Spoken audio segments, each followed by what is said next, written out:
السلام علیکم ورحمۃ اللہ وبرکاتہ۔ اگر آپ چاہتے ہیں کہ دو لوگوں کے درمیان ہمیشہ ہمیشہ کے لیے جدائی ہو جائے، دونوں ایک دوسرے کے دشمن ہو جائیں، دونوں کے درمیان نفاق پیدا ہو جائے، دوریاں ہو جائیں، دونوں کے درمیان عداوت ہو جائے، تو اس کے لیے اس تعویذ مبارکہ کو بنائیں۔ اس کو بنانے کا طریقہ ہے کہ اس نقش کو آپ جب لکھیں گے تو روبہ قبلہ بیٹھ کر کے آیت الکرسی شریف یا 4 رکوع شریف پڑھ کے اپنا اظہار کر لیں، پھر اس تعویذ مبارکہ کو لکھیں، اور لکھنے کے بعد اس کا آغاز کہاں سے کریں گے؟ پہلے لکھیں گے 5، پھر 6، پھر 8، پھر 7، پھر 5، پھر 7، پھر 2، پھر 7۔ اس طریقے سے اس تعویذ مبارکہ کو لکھیں، اور جب یہ تعویذ مکمل ہو جائے تو اس تعویذ کے اندر کوئی کھٹی چیز رکھ کر کے اس کو زمین میں دفن کر دیں۔ لیکن یہاں پہ لکھا ہے فلاں بنت فلاں و فلاں بن فلاں۔ اگر کوئی لڑکی لکھ رہی ہے تو لڑکے کا نام، اس کی ماں کا نام، پھر اپنا اور اپنی ماں کا نام لکھے، پھر لکھے تا قیامت جدائی شبت، ٹھیک ہے؟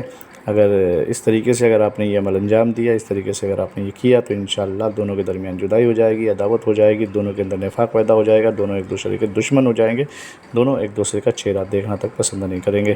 اگر یہ ویڈیو آپ لوگوں کو پسند آئے تو اسے لائک کریں، شیئر کریں، سبسکرائب کریں، تاکہ اور بھائیوں کو یہ ویڈیو سے فائدہ مل سکے۔ پھر ملتے ہیں، تب تک کے لیے خدا حافظ، اللہ حافظ، السلام علیکم ورحمۃ اللہ وبرکاتہ۔